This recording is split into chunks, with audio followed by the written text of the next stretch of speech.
Hello, everybody. How are you? What's going on out there? This is the Otherppl Show. I'm Brad Listi in Los Angeles.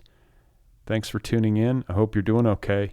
Don't forget to subscribe to this podcast wherever you listen. You can also subscribe on YouTube. Follow the show on social media, TikTok, Instagram, Twitter, whatever is left of Twitter, Blue Sky. All right.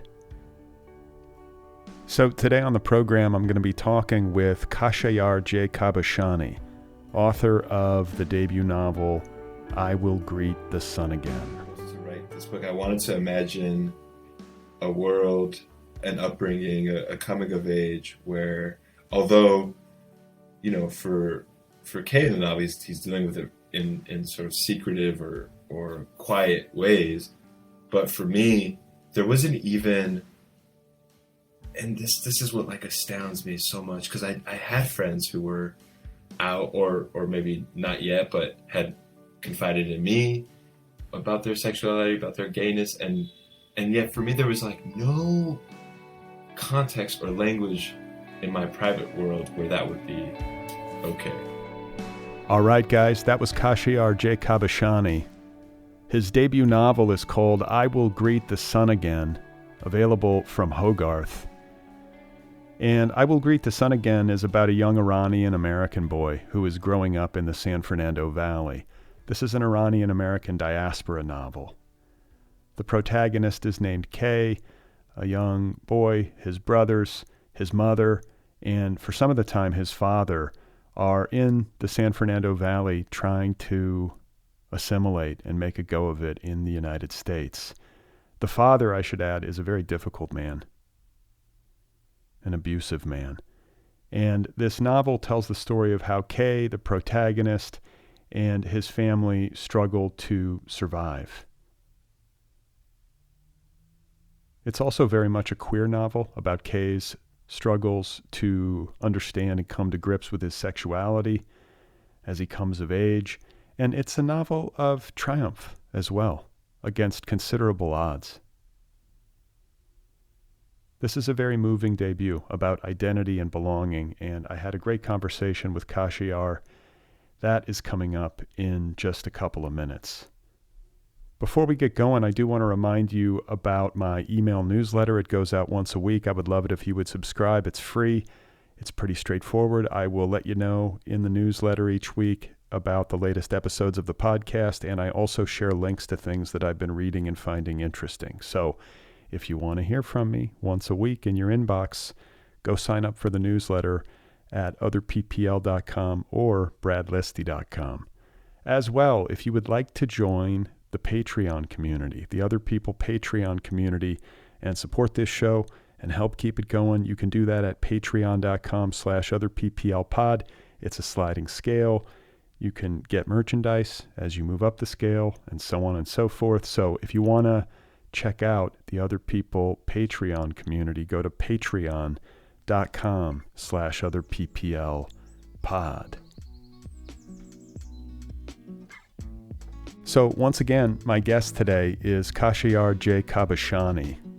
His debut novel is called I Will Greet the Sun Again, available from Hogarth Press. Khashayar was born in Van Nuys, California in 1992. He spent some time in Iran as a boy before ultimately returning to Los Angeles and finishing his education. He went on to receive his MFA at Columbia University in New York, and this is his debut novel. I'm very happy to have caught him here at the outset, and I'm happy to share our conversation with all of you right now. So let's get to it. Here I am with Khashayar J. Khabushani, and his new novel, one more time, is called I Will Greet the Sun Again. Before we logged on, I was thinking about what it is that I had hoped to show in this novel, or what was the engine of it, and I wanted to create a narrator who was willing and in his own voice. So sort of the novel's told in the immediate present. We sort of follow him as he's getting older. And I wanted to, because I experienced similar things as to what Kay experiences in the novel, but the difference is K being K being your protagonist, the letter K. Protagonist, yeah. Kay being the protagonist. Thank you. I don't know, there's something about just like the propulsiveness of him, and also as you said, the experiences vary both, amongst the siblings, with his mother, with the neighbors that he grows up. They grow up in an apartment complex in Canoga Park, which is in the valley, in the San Fernando Valley in Los Angeles. And I really just wanted to sort of render a narrator who's just like, I'm just gonna tell you everything that's happening. Like, isn't this insane? That kind of feeling behind it. And because for a lot of us growing up, we didn't have that chance. And then especially when I discovered, like, wow, I love what writers are able to do. I'm impacted by it. I'm moved by it. I thought, I really want to try that as well. I really want to do that as well. What are some books that moved you? Like, are there books that you modeled your own after, or are there writers who really set you on your course?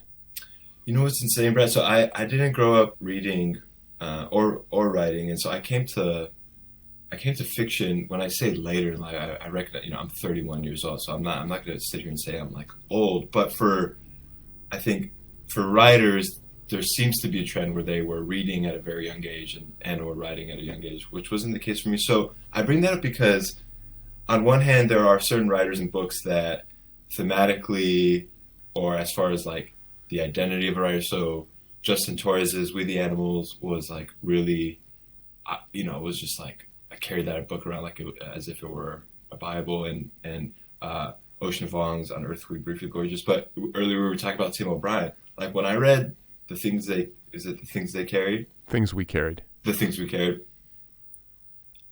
The storytelling of that, and well, wait, and now also, I'm second guessing myself. It's the things they carried, the things we carried. I can't remember either, but yeah. It's one of those.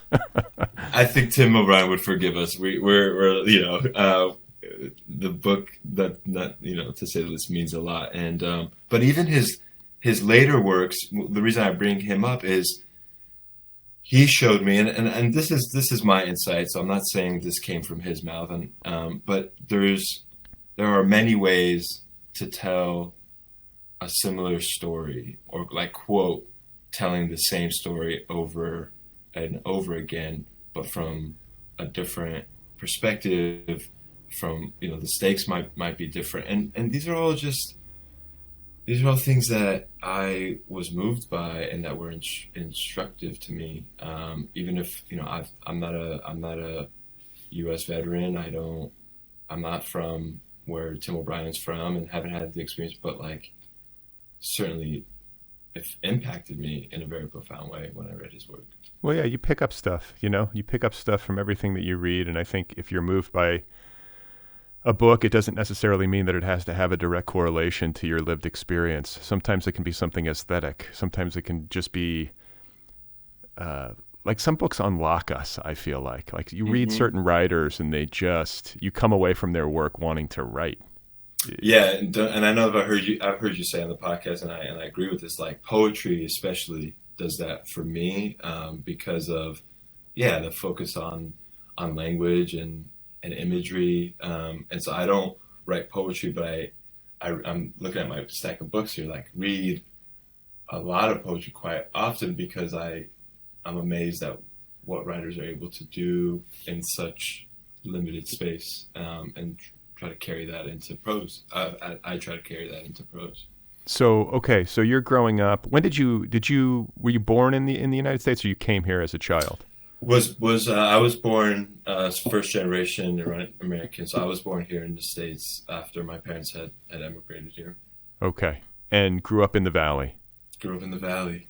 There's something really sweet, and you have brothers like the narrator in the novel. Yeah, two older brothers. There's something very sweet about the way in which the brothers in this novel earnestly want to assimilate and wrestle with their Americanness.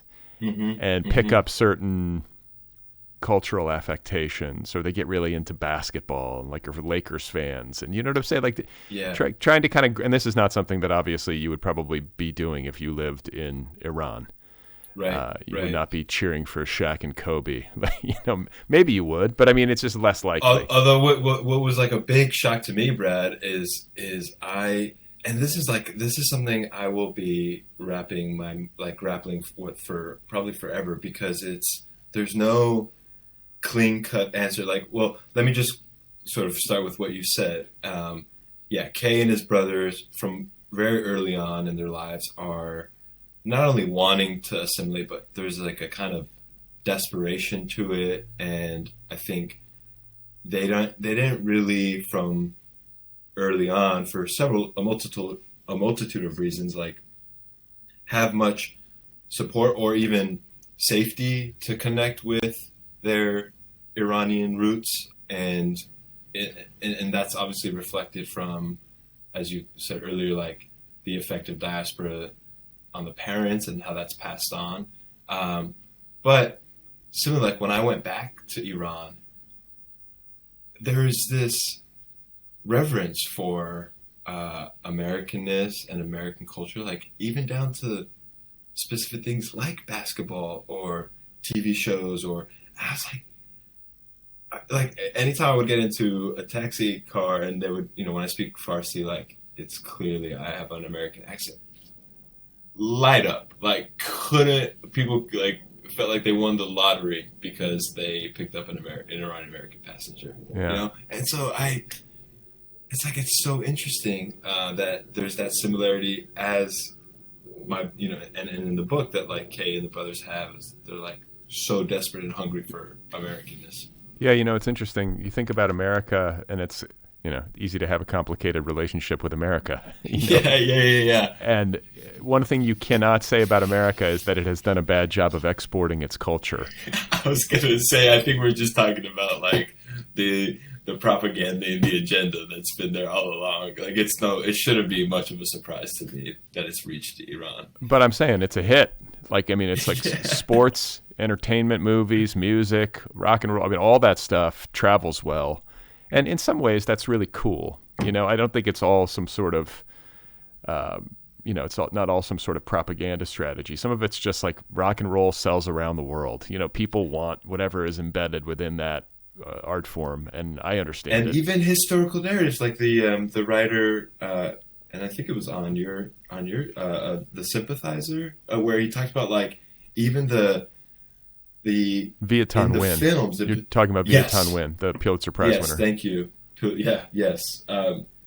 The film narratives around like World War II, Vietnam War, Korean War, like, and when those films are disseminated across the world, like it even sends the message to the rest of the world of like, America's the reason World War II, Hitler was put to an end. It's like there's so much other things that were going on, but through film and through these blockbusters, like that's the takeaway. It's like, wow. It's Tom Hanks. Tom Hanks Saving Private Ryan. And it's another, what it's bringing to mind, and this has a line to your novel, is I remember reading, this was in the early aughts, in the aftermath of 9/11, when the war in Afghanistan and the war in Iraq were unfolding. But I want to say I read somewhere that even among like the Taliban, like Rambo movies were hugely popular. So among like chilling. Among groups of people who have enormous antipathy for the United States and like wish death to America and all this stuff, like they love a good Rambo movie. Happy to sit there and like cheer for Rambo. So these things, they can bridge almost any divide, right? Mm-hmm. Mm-hmm. So you're born in the States. You're raised here, first generation. And something that your novel draws really well are the sacrifices that parents have to make when they're trying to get a foothold and they're trying to get their kids educated and they're trying to just survive. And the mother in this book really is an easy character to root for. She is raising 3 boys, mostly on her own, working very hard, and forging an identity and a path for herself that she could never have forged in Iran. That's right. I was was it on Wednesday? On Tuesday, there was a launch event here in San Francisco, and that was something that I spoke to, which is like, in a way, to your point, like forging an identity that she couldn't have in Iran, and B, it kind of, it feels like when I look back at the book and read her, she's having her own coming of age. Like, so there's Kay's coming of age and his brothers, of course, and it's first person narrative. But I also see that for Maman, who's the mother character. I see her having her coming of age. No doubt. And it's a little bit heartbreaking to think of the ways in which the quest to survive, it prevents her from being there with her children in many situations. She's working on New Year's Eve, I think, at one point in the book to get the time and a half, hourly pay. She's trying to get educated on top of it to sort of move up the ladder and have more options career-wise. But those kids, the kids are latchkey, in many ways. They're sort of on their own. They're a little bit feral, right, out there in the valley, which is, I have some nostalgia for that almost, the freedom that children used to have, that I grew up with, where we could just kind of go outside and play and sort of get into trouble.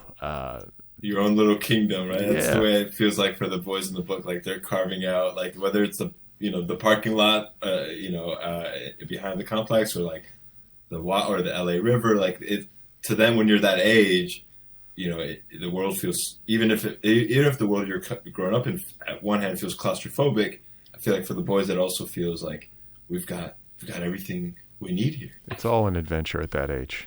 Yeah. Right? Yeah. You can find ways to have fun almost anywhere. And there is I think this book it's divided into 3 parts, right? 3 sections or 3 acts. Is that right? There are 4 sections, but I do see it as 3 acts. Yeah, there's life before Iran, and then we're in Iran, and then life after Iran. So yeah, definitely. Okay, so in the first section, we're kind of seeing these early days in Southern California, these early days in Kay's life. His father is there.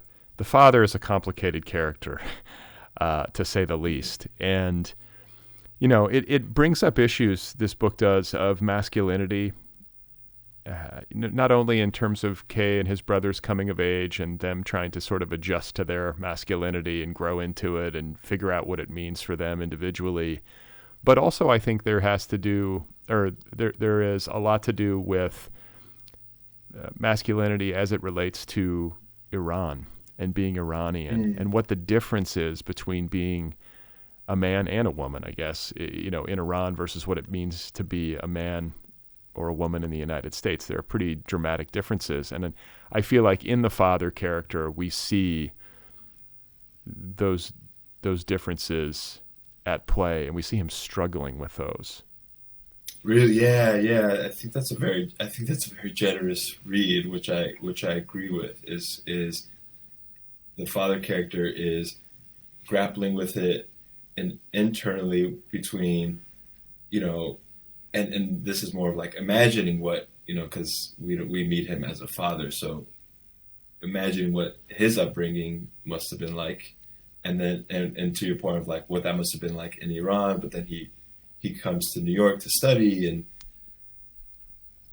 what that awakening must have been like for him, and then the sort of cultural expectations of what it means to be a father, and to be Muslim, in addition to being Iranian. So there are all these like threads that are informing his lens of the world, and of course that impacts the children and further complicates it for the kids. So why don't we I would love to have you just, if you can give listeners sort of broad strokes overview of the father character, because there are certain things about him, like his work history or lack thereof, his relationship with his sons, his relationship with his wife, the abuse that he unleashes on them, Like, right? Am I missing anything big? Like, there's a lot that he embodies, and his impact on this family is enormous and not great. Yeah, I think the only other thing I'll add is because this is something that Kay is sort of, especially in the beginning of the book, that he's contending with. There seems to be like the father is creating his own identity, or trying to craft, like you said, like this educated person, purportedly educated, and yet isn't working, and is gambling, and yet is also celebrating how much he knows about the father, how much he's telling us how much he knows about the world. And so I bring that up because I think for Kay, it's hard for him to even like pin down, like, who the fuck is this guy actually? Because he's saying one thing, but like, we're living in this tiny ass place, we're struggling, and that doesn't add up to what I'm being told my father is, Yeah, he's not on the level, I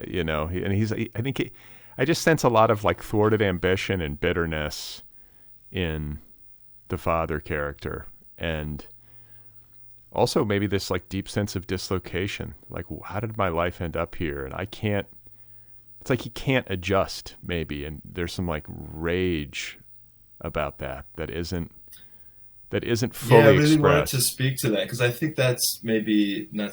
I mean, I feel like every experience on one hand can be a common experience, but I know I've definitely seen in literature and amongst even friends, like the immigrant story where and I'm using quotes like the American dream is realized. But I was really interested in sort of crafting this father character in a way where he is, this is, he's leaving Iran, and this post-revolution Iran, all of these changes and shifts that happen that one would think, like, to use a canned phrase, like, great, I made it out, like I escaped, and now I'm in this country where if I work hard, I can have all this glory. But I wanted to sort of show like what happens when the formula and all the ingredients one needs to make that possible are there, but like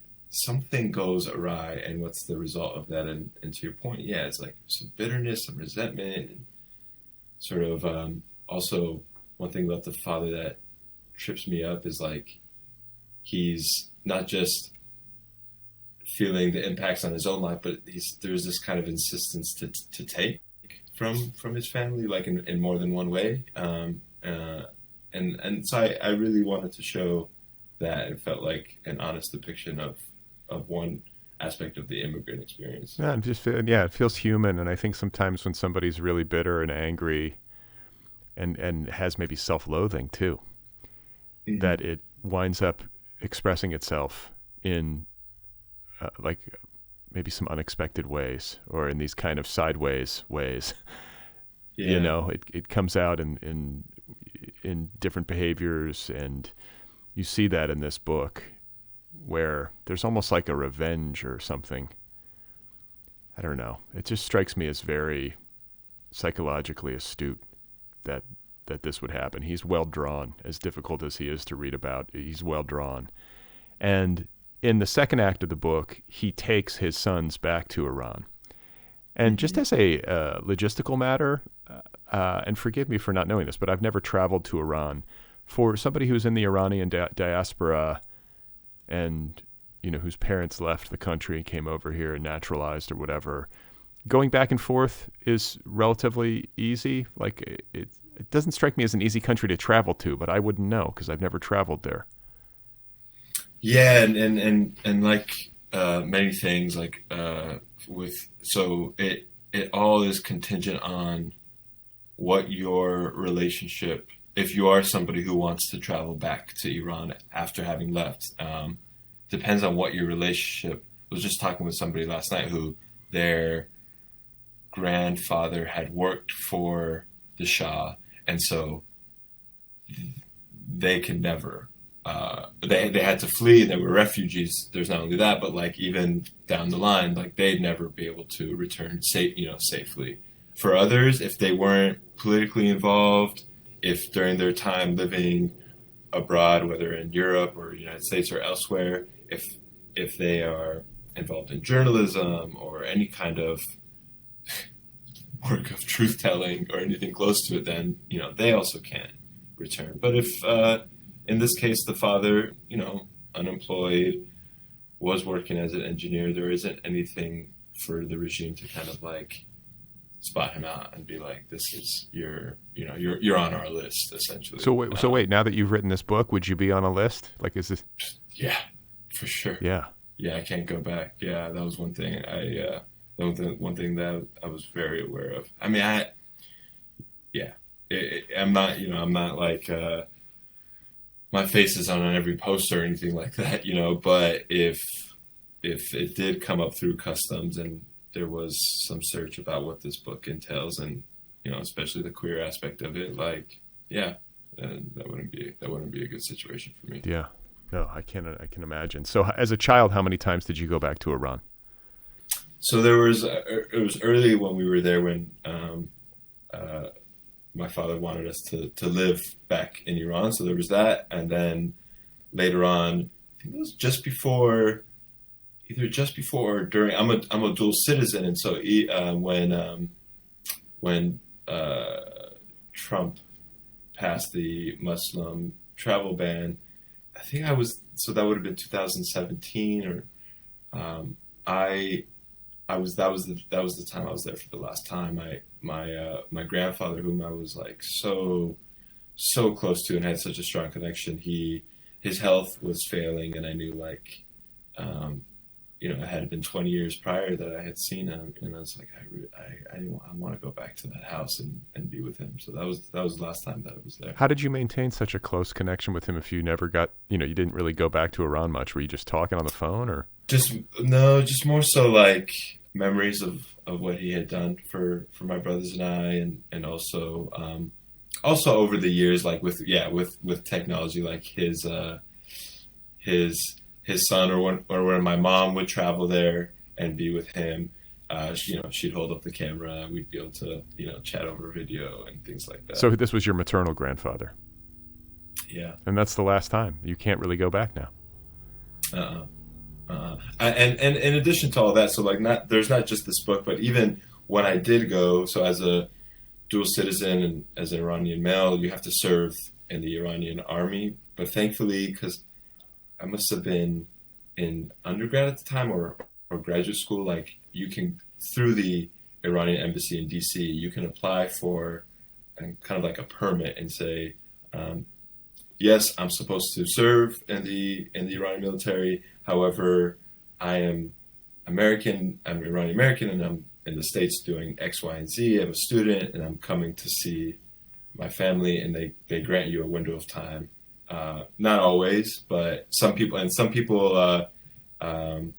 say like Sarabaz, between the is like you can pay to be exempt, but it can be quite a lot of money, which I didn't have, and so I went kind of the more bureaucratic, traditional way of applying and was granted the permit.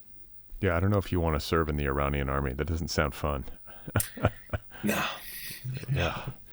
So any army for that matter, right? Yeah, it's like it's no joke. So the boys in this novel go back with their father to Iran, and they're kind of redislocated, right? It's like now they're adjusting to being on the ground in Iran after sort of calling the estates home and being familiar with their life in the valley as like feral children or whatever. And, Yeah, and it's not exactly easy to call the valley home because of the conditions and things like that. So it does sort of like double down. Like it's like, you thought that was it? You thought that didn't feel good? Like wait until you arrive to Iran and you're like, all this stimuli is coming at you, so I see it, like my heart goes out for the boys. I'm like, that's fucking rough. It's dramatically different to be, from the valley to Iran, I have to believe. You get off the plane, it's like, you're somewhere else. Yeah, that was, and as as writers will often say, it's like you sort of connect with certain senses. And for me, I just couldn't get over when I remember back, and I pulled from this to sort of bring it into the novel, is like the burning sensation in your nostrils from, when I talk about pollution, I'm not talking like Los Angeles certainly has its fair share of the poor air quality, but like tears coming out of your eye, especially that's the way I remembered it as a young boy, like upon stepping on the tarmac or whatever. And so in I wanted Tehran, to kind of sort of in Esfahan. Okay. Yeah. South of Tehran. So yeah, I wanted to kind of use those senses to sort of depict like not just all the other shocks of it, like for Kay to be away from his mom, to be away from what he calls home, and from his friends Johnny and Christian from school, but even just like the literal senses of being in the country of Iran and what that means for him. And you alluded to it earlier, and I think this is a good time to talk about it because I think it's where the issue is most dramatic, and it's the queer aspect to this novel. Mm-hmm. You have Kay, the protagonist, who, as he comes of age, is exploring his sexuality and sort of figuring that part of himself out. And then you also have his father, who sexually abuses him in Iran, who I think might be struggling with his sexuality, or in some ways. And then you have an aunt character who I quite like in Iran, who I think is closeted or is living kind of a secret life as a lesbian, right? Yeah, I think, I like to kind of think of her as the second adjective as secretive, because even for Kay and others, like in late 90s, early 2000s, Los Angeles, like definitely replete with homophobia and violence. So not to say that being out in the States was any easy feat, but whole different fish to fry in Iran if you are. I mean, I think we just lost yet another innocent life that was murdered for being outed as queer in Iran. And so for Khaleh, for the aunt character in Iran, it seems she wants to communicate this with Kay because perhaps she recognizes that part within him, and yet she knows like it's not something that she could announce for the risk of her life and possibly endangering her nephews. Yeah, you mentioned like the California side of things and how in the late 90s, early aughts, it was not easy to be out, and it was not necessarily safe to be out.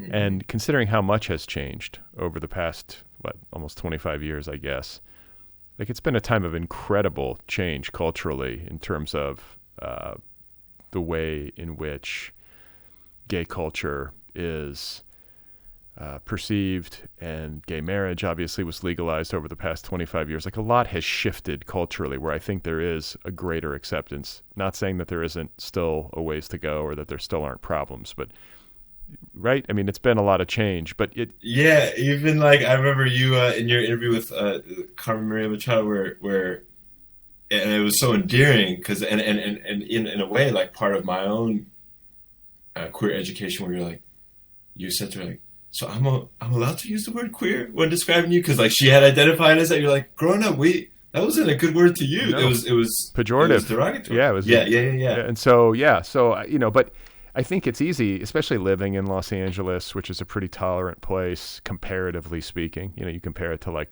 Tehran, or you compare it to, certain towns in the American South or whatever. Like Los Angeles is pretty accepting. San Francisco, New York, like these bigger cities tend to be easier places for queer people to exist.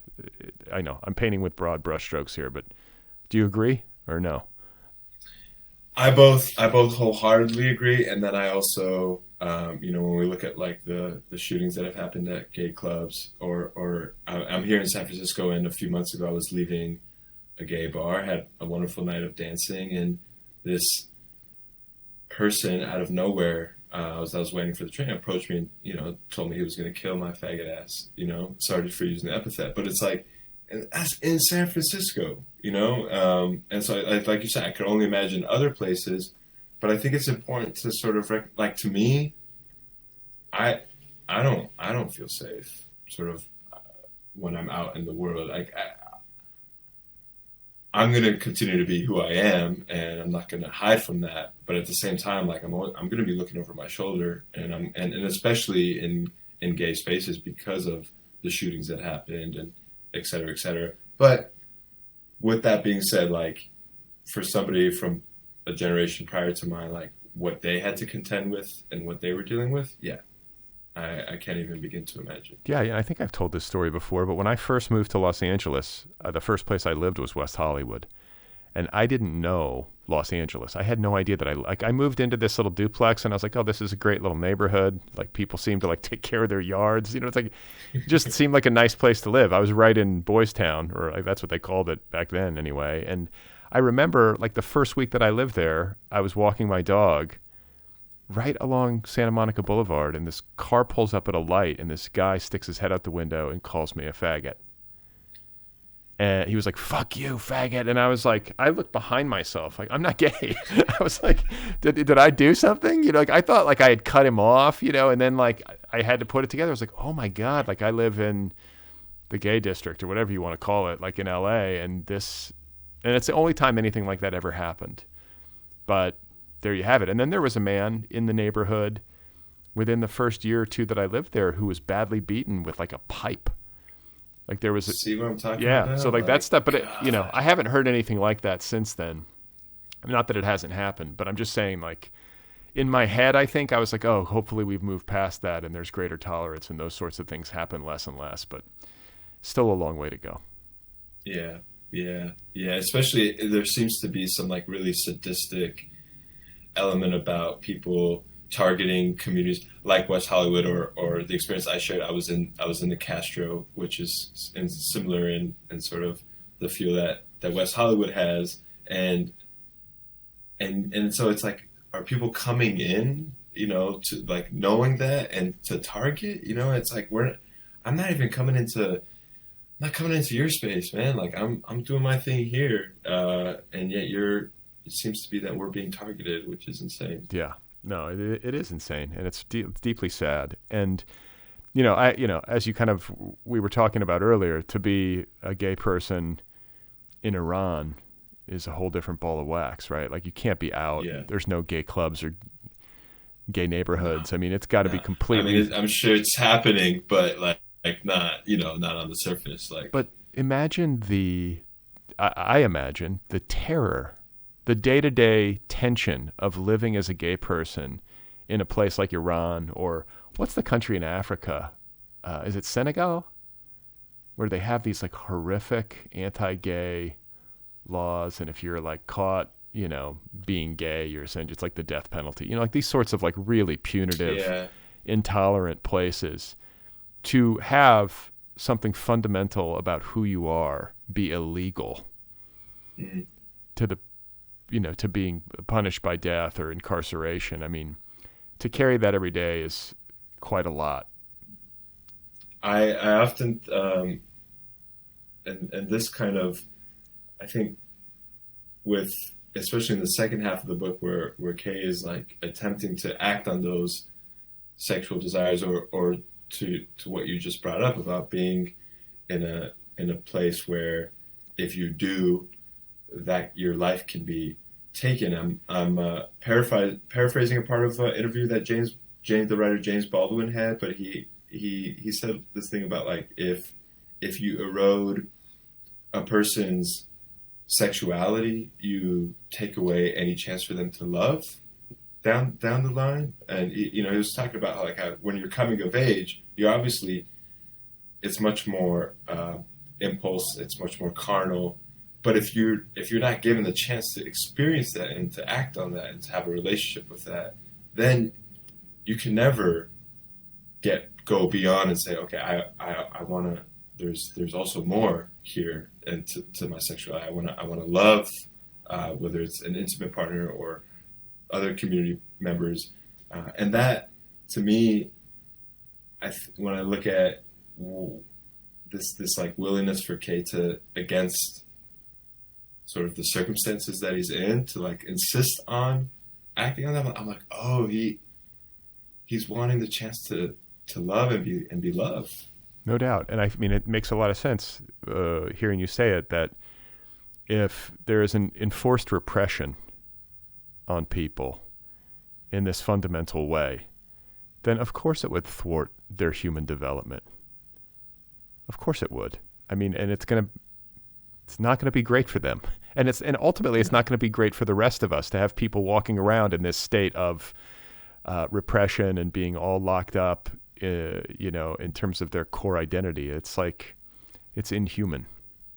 Because then, to your point, like, what are the violent ways some may respond to that repression within themselves? So you're right, it's not only impacting them, but possibly those around them. So growing up in Los Angeles, coming of age in a family that's part of the Iranian diaspora, like, what was it like for you, like coming to grips with your sexuality and realizing that part of yourself and figuring out ways to express it or having to hide it, or, can you just talk a little bit about that experience?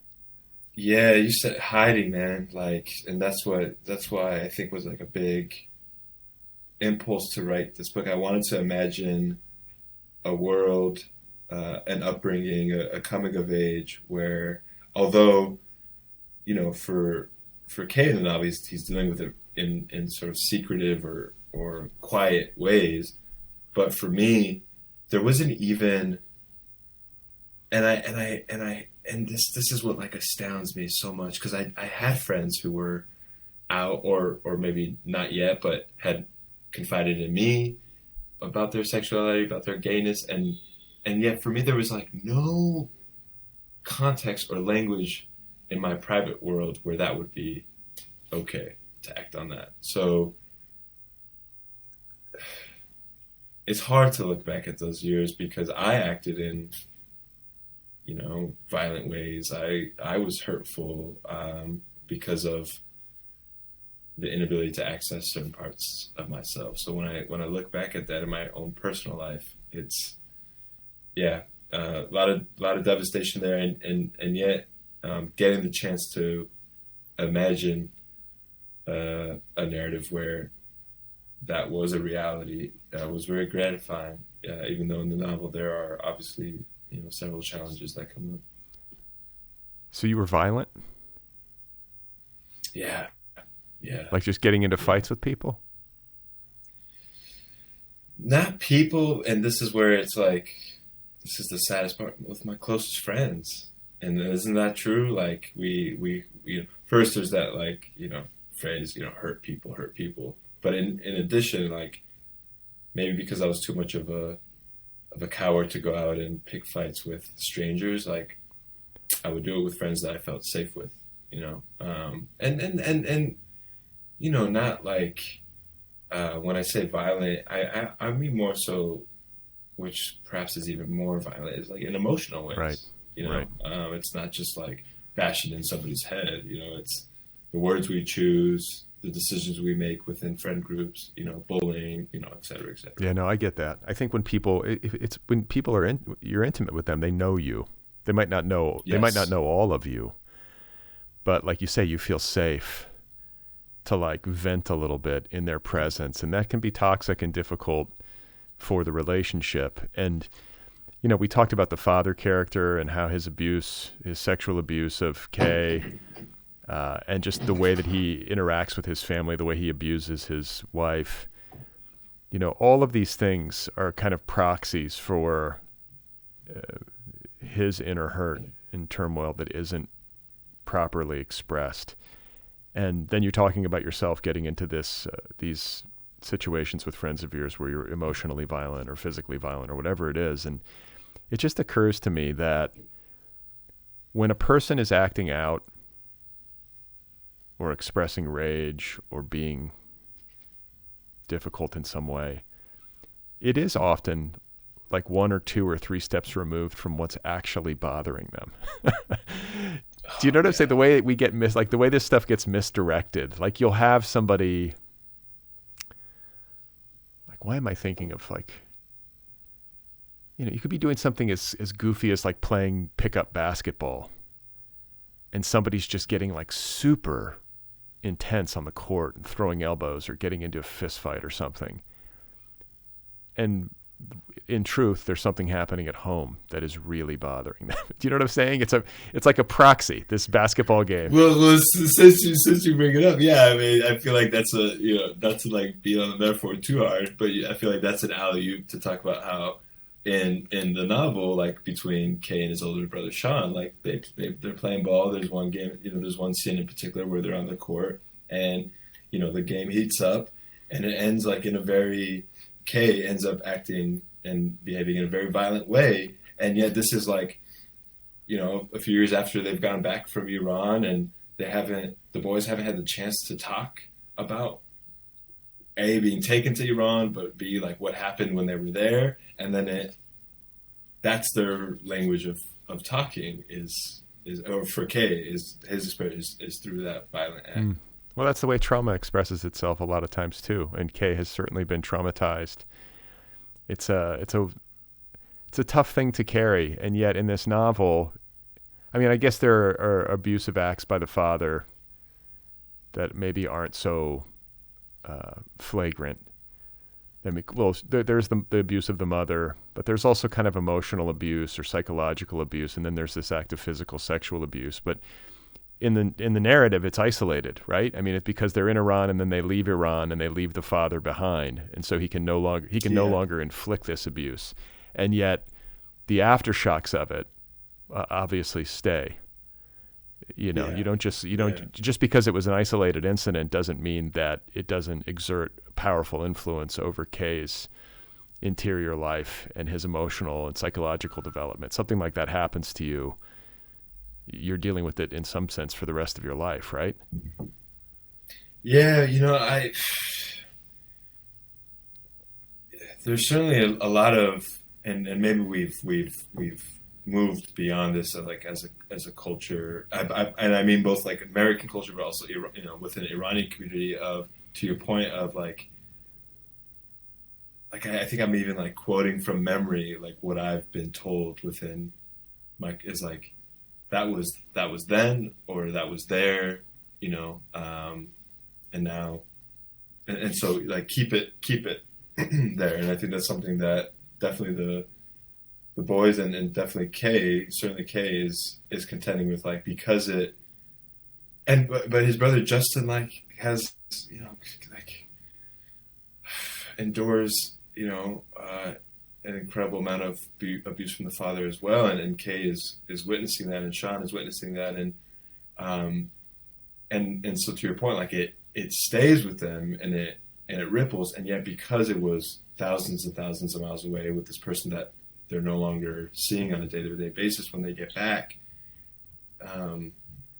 it's like, how do you address or talk about, how do these boys who don't have the language for it talk about this stuff that is in a way felt like one long nightmare to them, but isolated. But I mean, you say it's like, I think it's easier to compartmentalize it when the perpetrator is thousands and thousands of miles away and is not a part of their day-to-day. It's easier to just sort of bury it, move on, play basketball, go to school, go to the LA River or skateboard, whatever it is, like, I think it's, and also like announce, like, I know this is something that Sean says to Kay in the book. He's like, because the intention for the boys, their life was supposed to be in Iran, start school there, start a whole new life there, blah blah blah, and because in part, of the aunt, like, that didn't happen, and so when they're back, I think there's also the kind of recognition, like, A, that was isolated, but B, like, look how good we have it here relative to what could have been. So whatever it is that happened in that isolated incident, like, we're good. We've made it back to the valley. We're in Los Angeles. Like, we have a chance. Yeah, no doubt. So I'm interested in hearing you talk about the Iranian diaspora in Los Angeles, which is considerable. There's a lot of Iranian immigrants in Los Angeles. What do they call Tarantulas, right? Isn't that, or Tarantulas is a term here. And I'm interested in your perception of the cultural shifts and differences or similarities between what you've experienced in Iran versus what you've experienced among members of the Iranian diaspora in Los Angeles. Obviously, if people are moving to the States, they're assimilating here and they have some sense of wanting something different than what you might get in a more closed society in Iran, a more patriarchal society in Iran. But yet, I'm sure there are elements of that culture that come here as well. Did you have to navigate any of that growing up, or did you sense that in Los Angeles among the diaspora?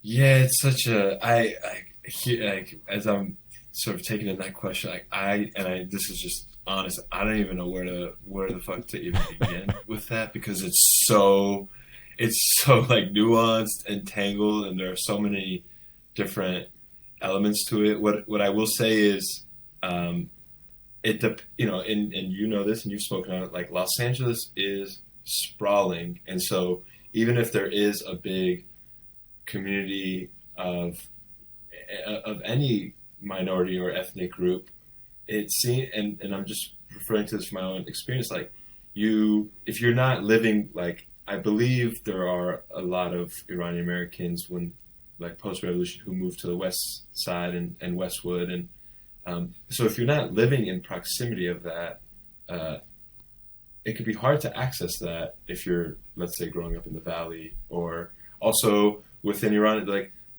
being Iranian Jewish is a very different experience. It comes with different mores and values than being Iranian Muslim, and so and that's just one aspect of it. And then within being Muslim, it's are you Shia, are you Sunni, and that has very different experiences. So, and class, and I think I'm just trying to articulate why it's so hard to talk about. It's not uniform.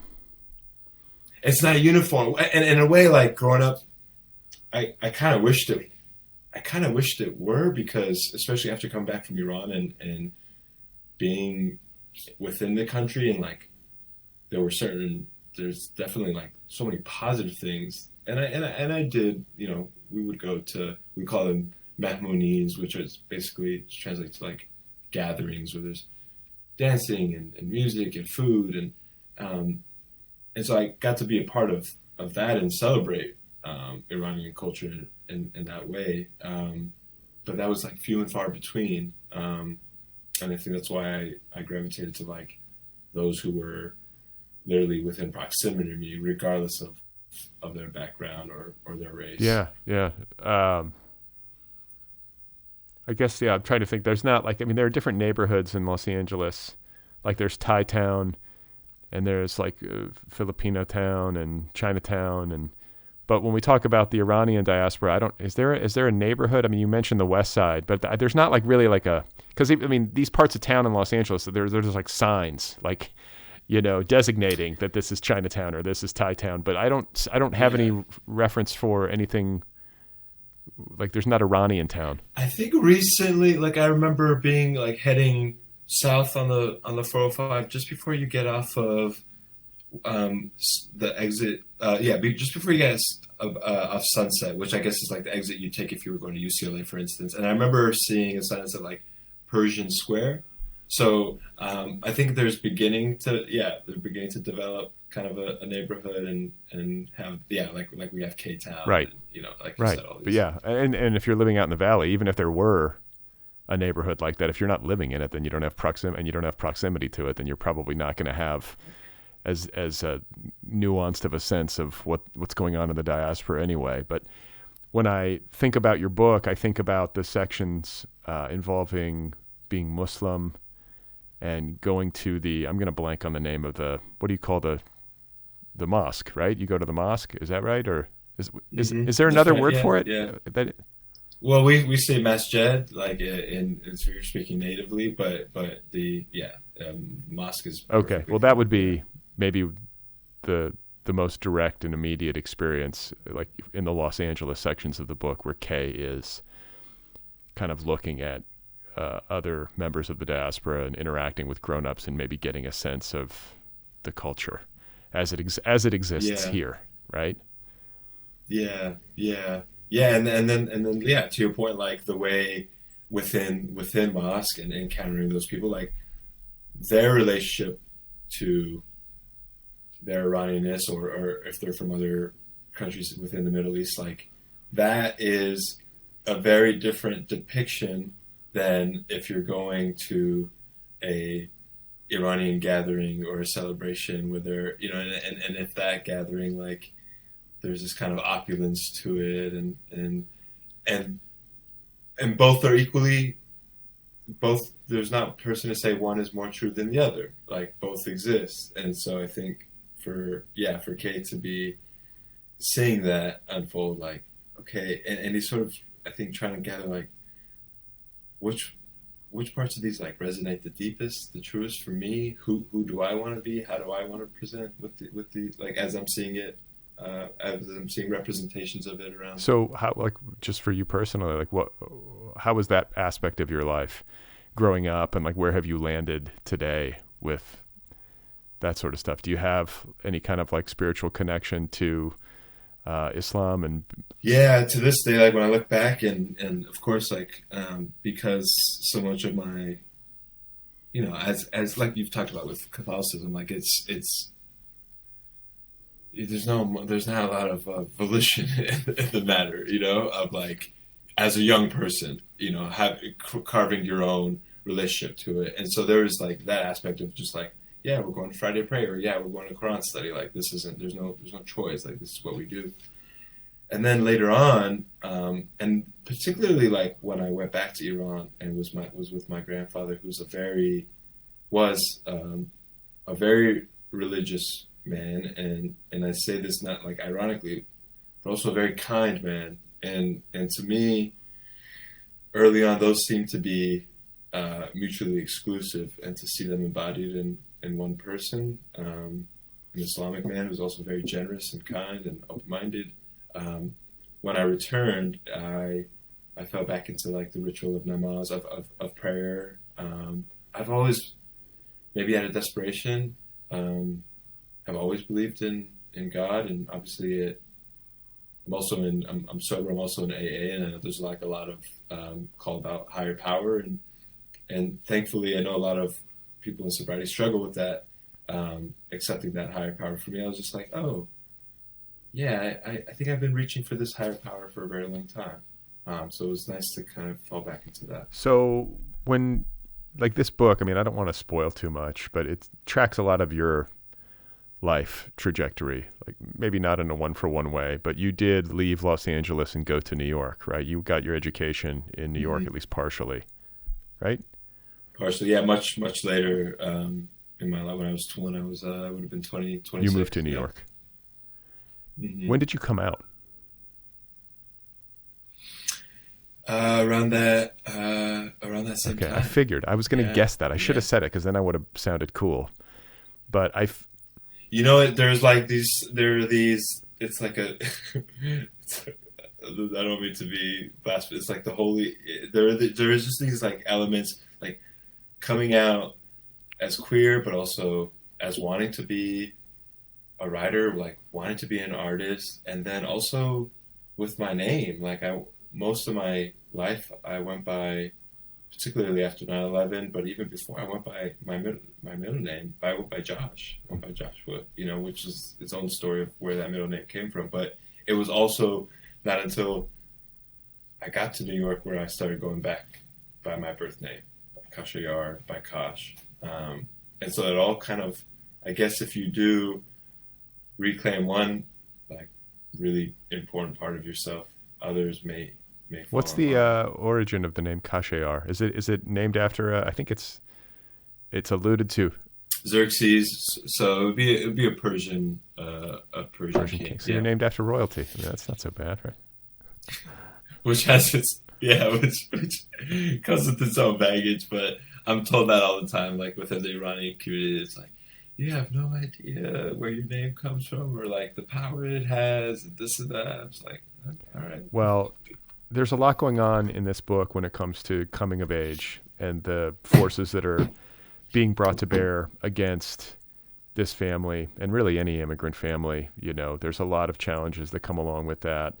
But, you also have like these young boys, and Kay in particular, who is coming of age against this backdrop of abuse and this very difficult relationship with the father, who is mostly absent and maybe thankfully absent. But then, as you just said, they're also coming of age in a country that is reeling from this great national trauma of 9/11, which of course has huge, or had and continues to have, but really had in the early aughts, enormous implications for Muslim Americans and those communities. So that adds an element of complication, on top of the fact that Kay is also struggling with coming to grips with his sexuality. Like, that's a full slate. Yeah. I again, and this is where there was just this really big want and desire to show somebody contending. Not that like any one of those things wouldn't have been plenty, but how does one possibly survive that, and also turn into somebody halfway decent that doesn't harm other people? I also wanted to show that. I wanted to show somebody who's enduring all these things where, and there are certain circumstances would lead to them growing up into adulthood and perpetuating this stuff, but showing somebody who's continues to gesture towards there's got to be a different way of coping with this, other than violence, other than racism, other than homophobia.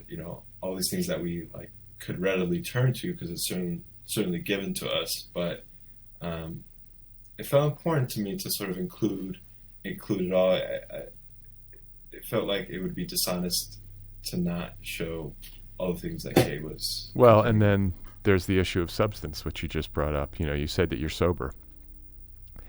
It makes sense to me, considering what we're talking about, all these different layers of trauma and difficulty and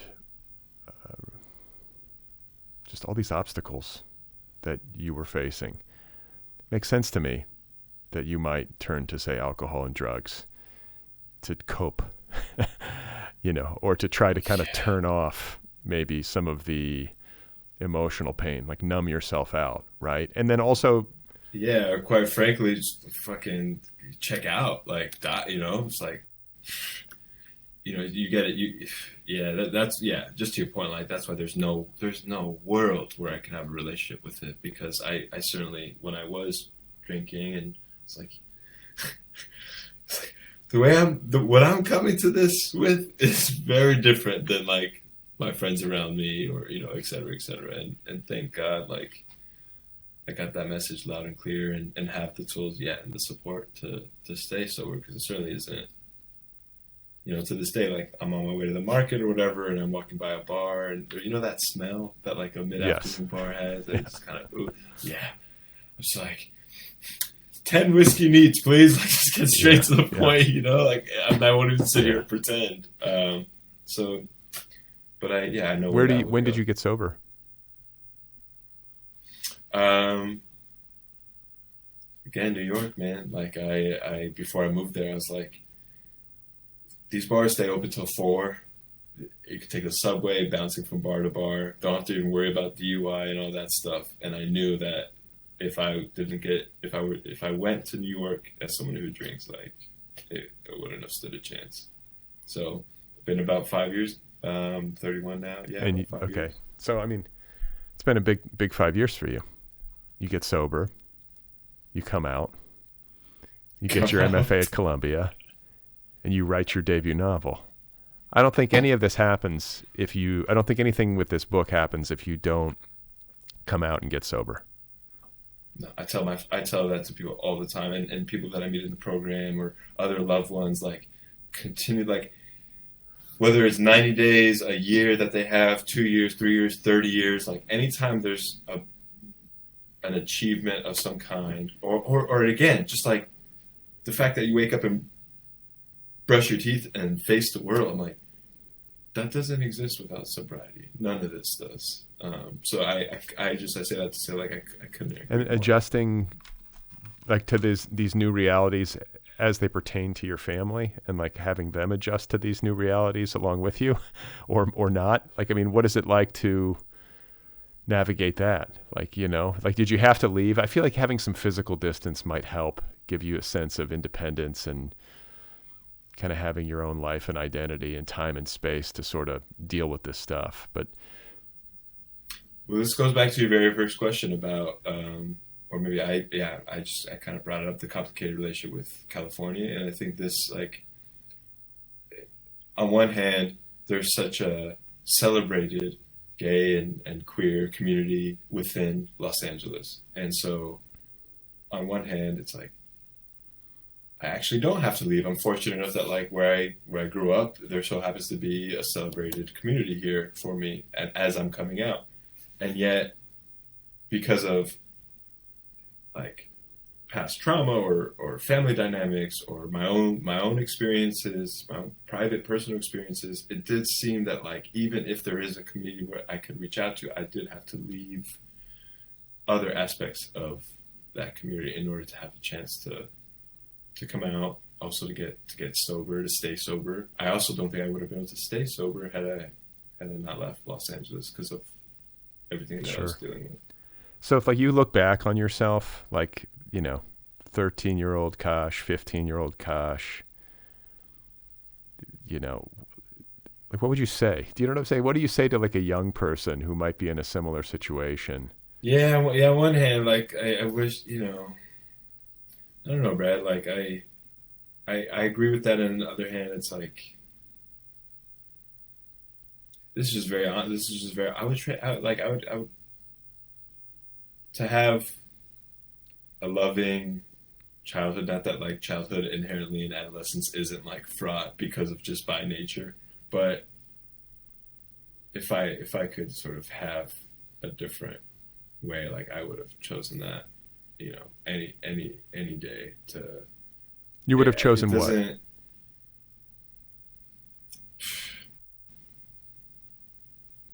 You know, to be able to have conversations with a father, you know, in a loving way, to be able to have conversations with a mother, to be supported, you know, these kinds of things that a young person needs to stand a chance to, like, to have a foundation to go out into the world. And I've been lucky enough and privileged enough to, like, build that as I'm going now, like you said, especially in the last 5 years. But, you know, there's a lot of ripples that come from that and having to get to that point in one's adulthood, rather than, like, when I'm assuming a lot of your novel and the autofiction, I'm assuming a lot of it is pulled from your own most of it experiences as a father.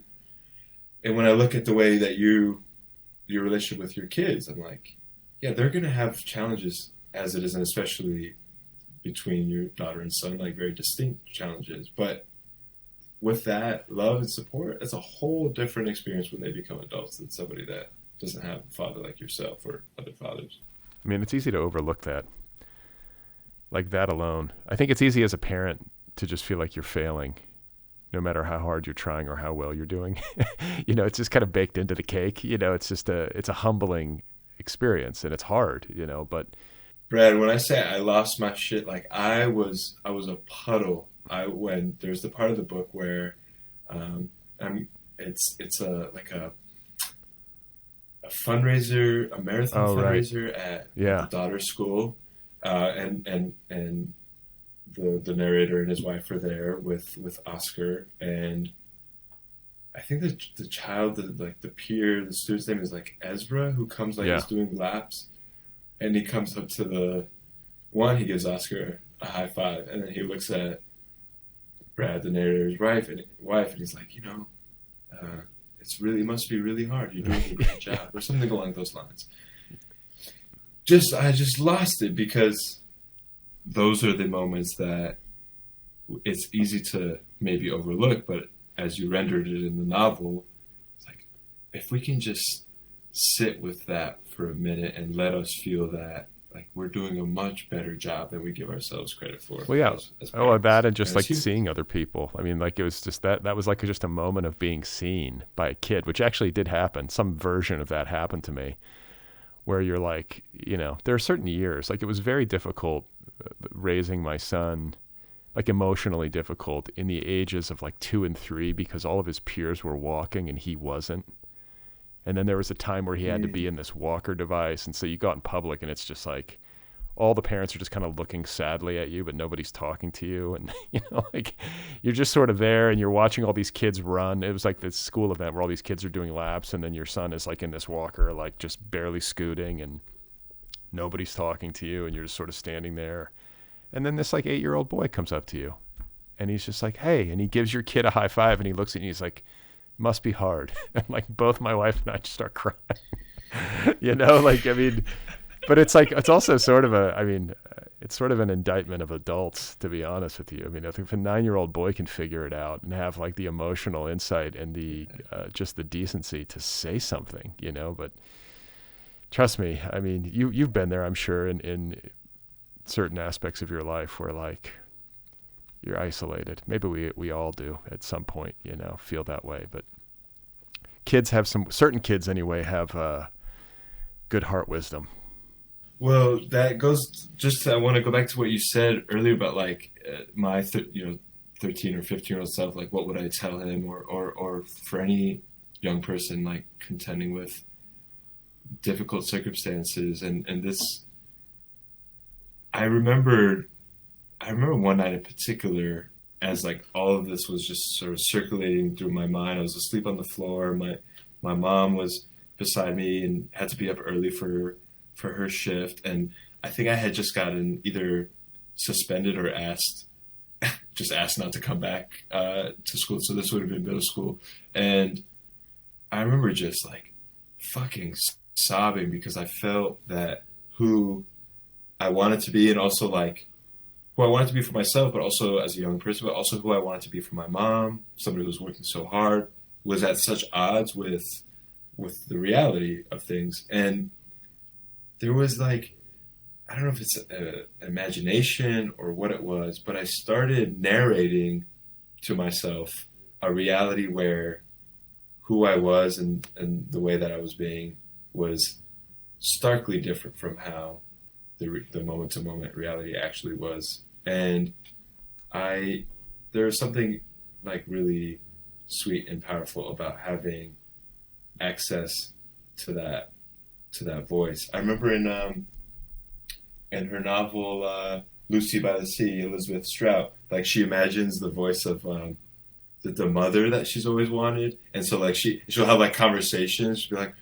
and this is as an adult, and then I was just like, Mom, I'm really struggling. She'll announce, and then the imagined mother will speak back to her and be like, it's okay. Like, I understand. And so having that kind of dialogue, even if it's not happening in real time around you, I think could be like such a comfort to like work toward. Well, it's interesting. It's an interesting kind of writerly tendency to narrate your way out of it, or to narrate an alternate reality or an alternate version of yourself that transcends these difficulties, or to imagine, as Strout does in that novel, which I love, by the way, is to imagine characters or different versions of people in your life, and to dialogue with them. I don't know if everybody does that or if just writers do that, but there's worse things you could do. Yeah. It just felt like such it felt almost like I was, had like hidden into something like had tapped into something mischievous. Cause it's all just like, you're just, again, it's imagination. And yet it feels so real when you're narrating those things. And yet it could be the very thing that like gets you to where it is that you want to be. And I thought that was like, it was kind of like this superpower that was unlocked, is the way I felt it was. Well, kudos to you for getting here to this point with this book being published, and for making it through 5 years of sobriety. I think the two things, like we talked about, are definitely related, and for finding your way kind of to yourself and to, being yourself in this place. I know it hasn't been a simple road. And I'm wondering, I know you're celebrating your debut here, but I always ask people if they have anything else cooking. Like, are you moving on to the next project already, or do you have some idea of what it might be? Yeah, as we do, as I'm sure you've talked about, like playing with sentences, and sort of listening for a voice or a tone that really seems to have roots. And so I've been, as I've been spending time with that, but nothing's really like taken form, or I don't have any kind of clarified outline or idea of what's going to come next.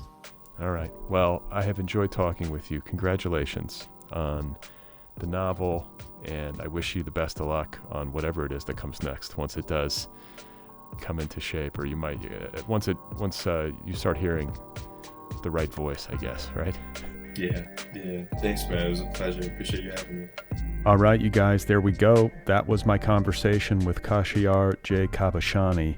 His debut novel is called I Will Greet the Sun Again, available now from Hogarth Press. You can find him online at khashayarjkhabushani.com. Again, the book is called I Will Greet the Sun Again. Go get your copy immediately. Don't forget to subscribe to this podcast wherever you listen. You can also subscribe on YouTube, follow the show on social media, TikTok, Instagram, Twitter, Blue Sky. You can join the Other People Patreon community at patreon.com/otherpplpod. Sign up for my newsletter at otherppl.com or bradlisti.com. Get an Other People t-shirt at otherppl.com. And if you have a couple of minutes, you want to do me a small favor, rate this podcast wherever you listen. Write a little review if that's an option. It helps the show in the algorithm. It helps it find new listeners. If you have feedback for me, the email address for the Other People podcast is letters@otherppl.com. And finally, a quick plug for my latest novel. It is called Be Brief and Tell Them Everything, available now in trade paperback, ebook, and audiobook editions. I narrate the audiobook, so if you want to read my novel, it's called Be Brief and Tell Them Everything. It's out there, waiting for you. So coming up next on the Other People show on Wednesday, I will be in conversation with Lydia Kiesling. Her new novel, Mobility, is out there now. It's superb. I had a great time catching up with Lydia Kiesling. That is happening on Wednesday, so stay tuned.